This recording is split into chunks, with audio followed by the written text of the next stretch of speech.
कारण आता हे दोन ठाकरे शेजारी शेजारी बसणार आहेत, एका व्यासपीठावर असणार आहेत. जी स्पर्धा, जी तुलना टाळली जावी म्हणून इतकी दिवस, इतकी वर्ष उद्धव ठाकरे लांब पळत होते राज ठाकरेंपासून. एक राजकीय अपरिहार्यता आणि आपल्या अस्तित्वाची शेवटची लढाई जी एन केन प्रकाराने लढायची आहे, त्यासाठी हा शेवटचा ओंडका आहे, ज्याला आपण जर पकडला तर आपला जीव वाचू शकतो. तो ओंडका मनसे आणि राज ठाकरे आहे.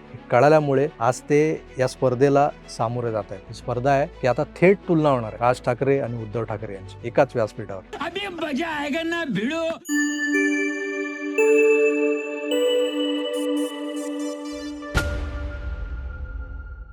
आज सकाळी 12चा मुहूर्त होता.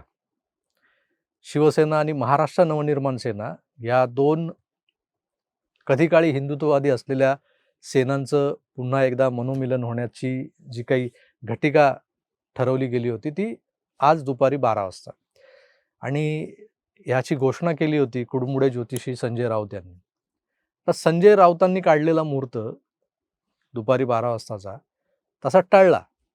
आता तो पुढे मागे झाला, विलंब झाला, घटिका टळून गेली, पळ्या घटल्या, असं सगळं जे काही घडलं त्यामागचं कारण काय यावरही सोशल मीडियावर बरीच चर्चा सुरू आहे. काहींनी म्हणले तर अंघोळीचं पाणी गरम झालं नव्हतं म्हणून उशीर झाला, असंही लिहिलेलं आहे सोशल मीडियावर. असो, सोशल मीडियावर कोणी सध्या काहीही लिहितं आणि त्यावर येणाऱ्या कमेंट्स, त्याला येणारी प्रत्युत्तरं हेही फार विचित्र असतात. तर त्यात न पडता आता ह्या झालेल्या युतीबद्दल आपण थोडक्यात बोलूया. कारण या युतीबद्दल बोलायला गेलं ना तर बरंच काही आहे. खरं तर बोलायचंच नव्हतं. जे काही घडतंय ते समोर दिसतंय आपल्याला आणि चुपचाप बैठ के तमाशा देखो अशी सध्या परिस्थिती आहे. कारण उगाच हे जे काही घडतंय त्यावर काहीतरी बोलणं हे चिखलात दगड मारण्यासारखं झालेलं असल्यामुळं शांत बसलेलं बरं असं वाटत असताना मला एक फोन आला तासाभरापूर्वी. फोन कुणाचा? तर ज्या मातोश्रीवर हिंदुहृदय सम्राट शिवसेना प्रमुख बाळासाहेब ठाकरेंच्या संदर्भात काही काम असेल, कारण मी एका आमदाराचा, शिवसेना आमदाराचा पीए होतो आणि मातोश्रीवर आम्ही सातत्याने काही ना काही कामानिमित्त भेटीगाठीची वेळ मिळण्यासाठी, काही अहवाल सादर करण्यासाठी, बाळासाहेबांच्या कानावर काही गोष्टी टाकण्यासाठी, त्यांची वेळ मागण्यासाठी किंवा इतर कोणाच्या बाबतीतली काही कामं असतील तर त्यासाठी फोन केले जायचे. फोन उचलून वेळ देणारी, डायरी मेंटेन करणारी एक व्यक्ती तिथे होती. त्या व्यक्तीचं नाव होतं मोरेश्वर राजे.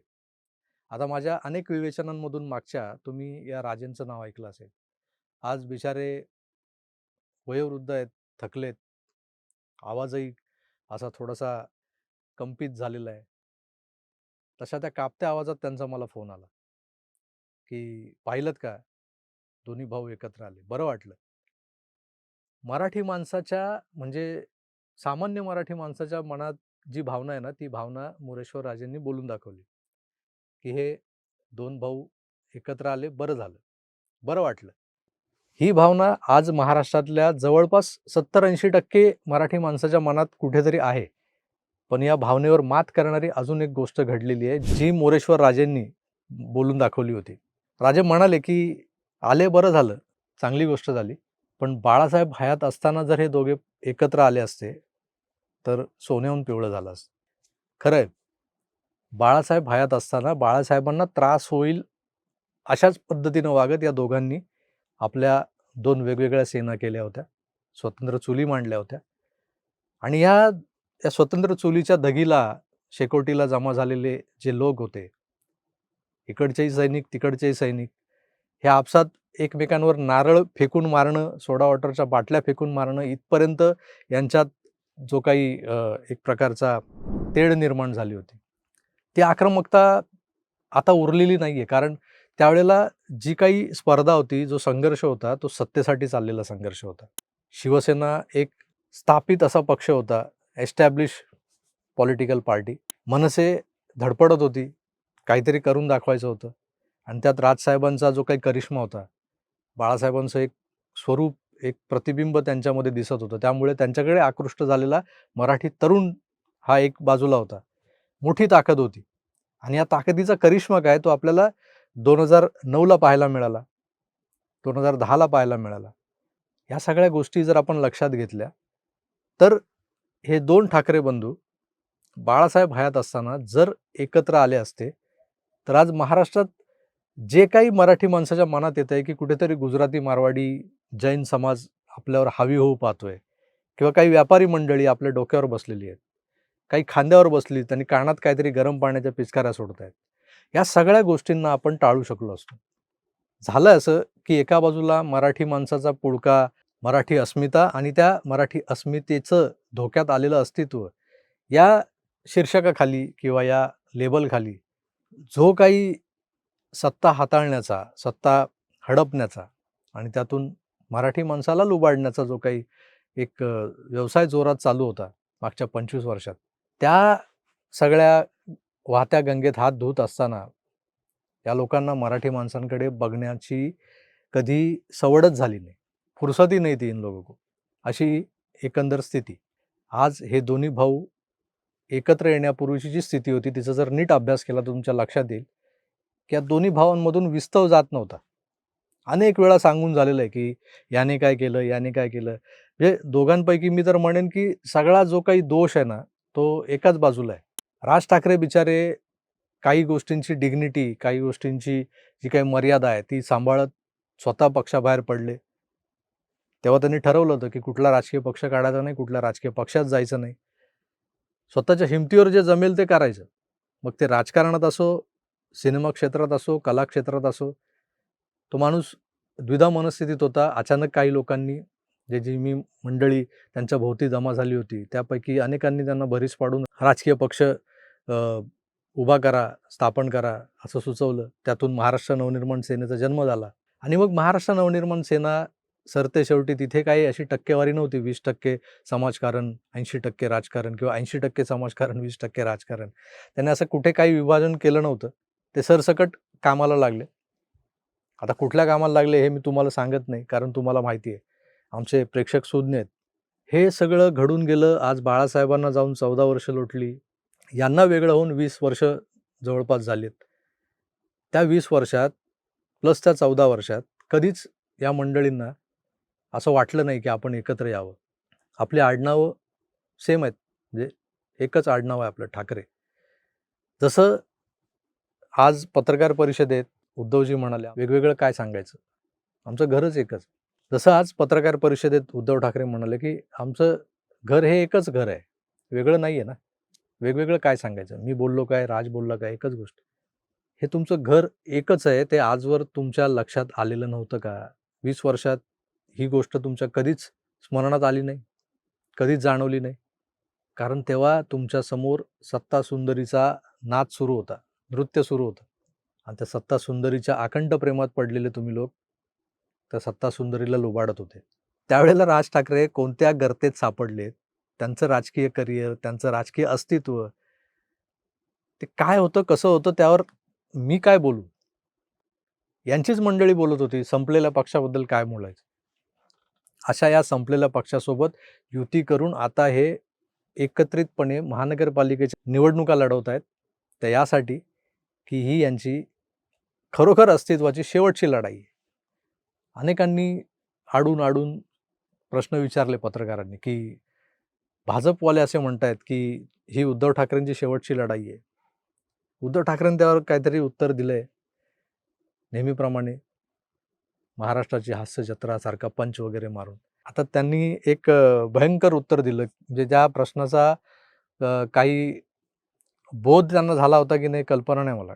कारण महाविकास आघाडी हा जो काही खेळ रचला गेला होता 2019ला, तो आता अस्तित्वात आहे का? हे जे काही कडबोळं आहे, ते कडबोळं आता उरलंय का? कारण शिवसेना त्यातून बाहेर पडली आहे, काँग्रेस स्वतंत्र लढते, राष्ट्रवादीचे 2 तुकडे झालेत, ते 2 वेगवेगळ्या बाजूला आहेत. बाहेर पडलेली शिवसेना महाराष्ट्र नवनिर्माण सेनेबरोबर युती करून आता निवडणुका लढवते. ती महाराष्ट्र नवनिर्माण सेना जी अनेकांना डोळ्यात चलते. म्हणजे काँग्रेस असो, राष्ट्रवादी असो, ज्यांना मुस्लिमांचं लांगुलचालन करायचं आहे, ज्यांची वोट बँक ही उत्तर भारतीय मुस्लिमांची आहे. त्यात असेही मुस्लिम आहेत, असेही उत्तर भारतीय आहेत, की ज्यांच्या कानाखाली कधीतरी खळखट्याकचा आवाज आला होता आणि तो मनसेमुळे आला होता. या सगळ्या मंडळींना राज ठाकरे आणि त्यांची मनसे नको होती. मग ते लांब झाले. अशा मनसेसोबत उद्धव ठाकरे चाललेत म्हटल्यावर ही मतं आपसुकच लांब झालेली आहेत. पण एक लॉजिक म्हणून जर तुम्हाला प्रश्न विचारला गेला की महाविकास आघाडी अस्तित्वात आहे का? तर या प्रश्नावर उद्धवजींनी काय उत्तर दिलंय की सगळे पक्ष बाहेर पडून आघाडी अबाधित आहे. काय बोललेत ऐका. सगळे पक्ष बाहेर पडून आघाडी अबाधित आहे. असं कुठे असतं का हो? सगळे पक्ष बाहेर पडलेत एखाद्या आघाडीतून आणि तरी आघाडी अबाधित आहे. आता याचा अर्थ काय होतो या उत्तराचा? तो अर्थ मला वाटतं उद्धवजींनाच विचारायला हवा. हे असे अनेक जे काही पंचेस आहेत ना, जे दरवेळी उद्धवजी एकंदरच त्यांच्या पत्रकार परिषदेत आपल्याला ऐकायला मिळतात. त्यातल्या ह्या एक हायलाइट पंचबद्दल मी बोललो. दुसरा पंच त्यांचा असा होता, की आम्ही एकत्र आलोय, आम्ही आता लढतोय. ते मराठी अस्मिता, महाराष्ट्र आणि मुंबई महाराष्ट्रापासून तोडण्याचा डाव, हे सगळं जे काही गेली आपण 25 वर्ष सातत्यानं आपण महानगरपालिका निवडणुका जेव्हा येतात, त्या प्रचाराचा मुद्दा म्हणून ऐकत आलेलो आहोत, की मुंबई महाराष्ट्रापासून तोडण्याचा डाव आहे, वेगळा करण्याचा डाव आहे. तर हे सगळं ज्यांना नको आहे, अशांनी आमच्यासोबत यावं. त्यात त्यांनी सांगितलं, की भाजपमधल्या असंतुष्टांनी किंवा ज्यांना भाजपचं जे चांगलं चाललंय ते पाहवत नाही, पटत नाही, अशा लोकांनी. म्हणजे आता काही नावं ठळकपणे आपल्याला दिसत आहेत.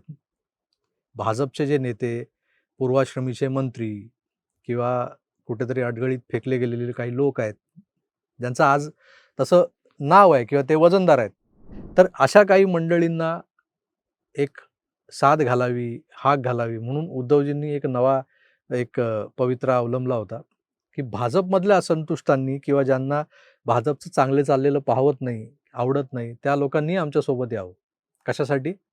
मराठीच्या मुद्द्यावर, महाराष्ट्रासाठी, मराठी अस्मितेसाठी. काही जण भाजपमध्ये सुद्धा आहेत, त्यांना हे जे काही चालले ते पाहवत नाहीये किंवा सहन होत नाहीये, ते सुद्धा येऊ शकतात.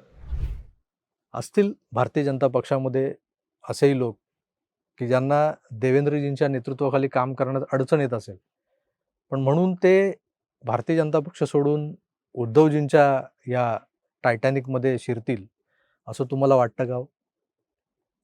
आता हे असे बालिश संवाद एका बाजूला चालू असताना रावसाहेब दानवेंनी जे काही खोचक टोमणा मारला होता उद्धवजींना, की आता उद्धवजींची शेवटची निवडणूक आहे आणि ते आता काय पुढे खरं नाही त्यांचं. त्यावर त्यांनी जे उत्तर दिलं ते मी तुम्हाला सांगितलं. पण राज ठाकरेंनी यावर फार मार्मिक असं उत्तर दिलं होतं. मला असं वाटतं की उत्तरं देवांना द्यावीत, दानवांना नाहीत.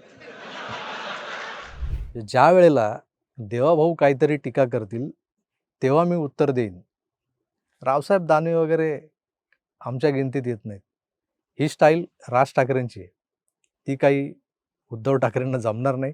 पण ते प्रयत्न करत असतात आणि त्यांचे प्रयत्न यापुढेही जारी राहतील. कारण आता हे 2 ठाकरे शेजारी बसणार आहेत, एका व्यासपीठावर असणार आहेत.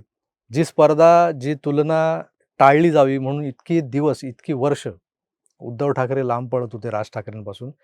एक राजकीय अपरिहार्यता आणि आपल्या अस्तित्वाची शेवटची लढाई जी एन-केन प्रकाराने लढायची आहे, त्यासाठी हा शेवटचा ओंडका आहे, ज्याला आपण जर पकडला तर आपला जीव वाचू शकतो. तो ओंडका मनसे आणि राज ठाकरे आहे. हे कळाल्यामुळे आज ते या स्पर्धेला सामोरे जात आहेत. ती स्पर्धा आहे की आता थेट तुलना होणार आहे राज ठाकरे आणि उद्धव ठाकरे यांची एकाच व्यासपीठावर. आणि त्यावेळेला जी काही जीवाची घालमेल आणि अटीतटीने आपलं सादरीकरण कसं प्रभावी होईल यासाठी प्रयत्न करणारे उद्धवजी आपल्याला त्या व्यासपीठावर पाहायला मिळणार आहेत. राज ठाकरे काय, त्यांना तर ते सगळं बाळकडू साहेबांकडून मिळालेलं आहे. त्यांची बॅटिंग जोरदार असणार आहे. खरी कसरत इकडे असणार आहे. बघूया ही कसरत, ही स्पर्धा, ही तुलना किती कसदार, जोमदार होते आणि त्यातून महाराष्ट्राचं मनोरंजन किती जोरात होतंय ते पाहायचं आहे. तुम्हाला काय वाटतं?